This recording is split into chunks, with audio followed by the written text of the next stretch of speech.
Hollywood's haunted homes. I know a thing or two about haunted homes. I lived above a funeral home. Funeral professional here. Spent 13 years in the funeral profession. Musician as well. We're bringing you some unique content in the dazzling world of Hollywood. Yep, Marilyn Monroe. She's number one on the list. Her house is. She wasn't just a star. She was the embodiment of an era. A vivacious actress, model, beautiful woman, and singer. Actually, if you didn't know that, musician here. Effortlessly brought comic, blonde bombshell characters to life. And in the enchanting 50s, she twisted and twirled into our hearts. I wasn't born, but the hearts, right? And she became the quintessential sex symbol. And in the 50s, of course, a sex symbol is totally different than now. Now, it's whatever. She's a reflection of the time's attitude towards sexuality. However, the glamour faded tragically. August the 5th of 62, Marilyn was discovered at her 12305 5th Helena Drive home in Los Angeles. And she had succumbed to barbiturates, overdose, drugs, medication. In the midst of stardom, her struggles with mental health, which we need to talk about and continue to talk about, but they didn't then, and substance abuse, it cast quite the shadow. And even though her films grossed an astounding $200 million by 1962, that today is trillions, I don't know, the life that she had, the light dimmed, and she left behind a legacy, obviously, to this day, and a void in Hollywood's heart. Now, she died at home, and allegedly there's so many things surrounding her death, which would be the reason why maybe there's a haunting at her previous house. As we peer into her life, you see a woman that has been fighting not just on-screen battles, but also battling her inner demons, suffering from mental health issues, challenges. I don't say issues, they're challenges. We all have them. I have them. In 1961, she wrapped up her last film, The Misfits. And in 62, she saw her attempting a comeback of sorts with Something's Gotta Give. That's a movie, but unfortunately the studio's blame game, back and forth, right? And Marilyn's own health challenges led her to being fired. Yep, desperate to mend her image, Marilyn gave interviews and negotiated to reclaim her throne at 20th Century Fox, leaving us to wonder what could have been. And I say all this backstory because it's kind of like it's a big buildup, because on August the 5th, when she dies in 1962, you're like, what the hell? We interrupt this regularly scheduled program to tell you to just subscribe. Be sure to click the bell to be notified when I release content. And all the people that I'm talking about, these are the people whose houses to this day are said to be haunted. And the story behind it is, I think, the reasons why.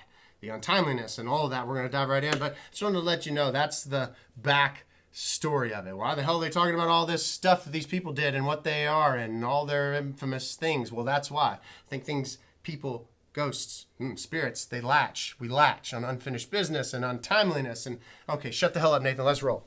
Now, when she died in 1962, there were so many things surrounding her death. Was it the Kennedys? Did she know too much? Did she not know too much? Was it a jealous lover? Was it her housekeeper? Her housekeeper was told, hey, I accidentally forget whenever I take my sleeping pills, so I might retake them, and I don't want to mess it up. And so there's articles and stories and interviews surrounding that. But I think the ghostly aspect of Marilyn's house is the youth behind it, the unease behind it, the unfinished behind it. And that might be why, you know. And then it takes us to Benjamin Bugsy Siegel.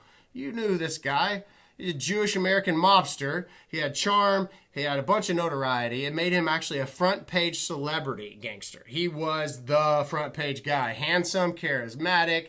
Bugsy danced on dangerous stages and edges of underworld stuff, drugs, all kinds of things, etching his name in the crime history books. Now, because of his death at a younger age, because of his untimely death at that, in his home, there's been a lot of things that have happened.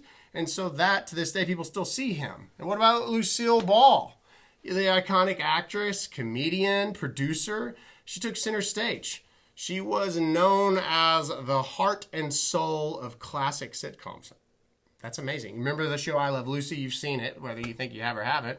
Her magnetic presence, it lit up the screen.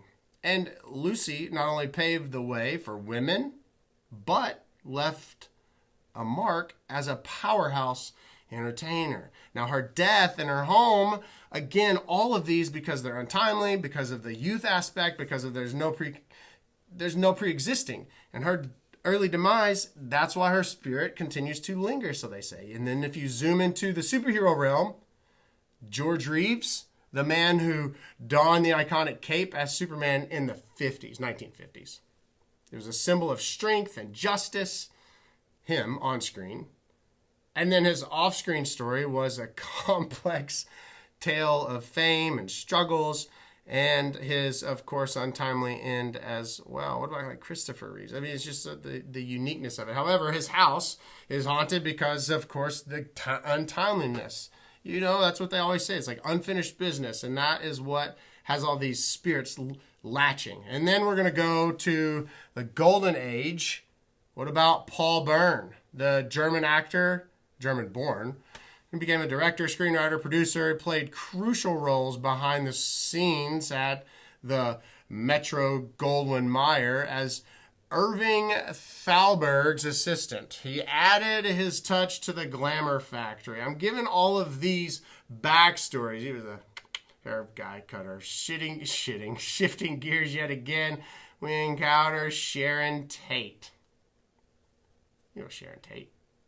Maybe her last name. What about her Polanski? She was a blossoming actress and model in the 60s and a blonde show as well. She was from small TV roles and gracing the covers of fashion magazines. She was quite the star. And then, you know why her name is synonymous, is because who altered her story? None other than Charles Manson. Yes, Charles Manson entered Sharon Tate's home, and if you saw, of course, the crime footage or all the documentaries that have since followed, the name etched in infamy, the Manson dude formed the Manson family. Absurdity. I won't even talk about the cult aspect, but he was so mentally unwell. They go in, they kill these individuals, and of course, because of the brutality behind it, this house is forever haunted. And we'll talk about that because people still continuously see people, spirits, if you will, people darting around. Could you imagine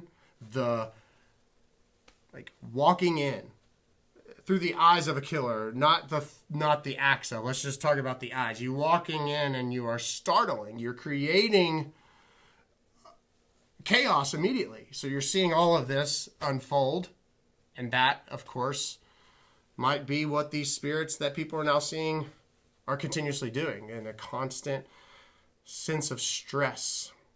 In the funeral profession, you know, we see and encounter thousands of people, thousands of loved ones who have experienced life, who have lived their lives and have done good deeds mostly, maybe some things that are not so good. And so I think of it as people, when you go to a party and you're the plus one, you've never met these people, and you walk into a restaurant or a room, you sense as a human, you know if you feel comfortable or if you feel a sense of unease.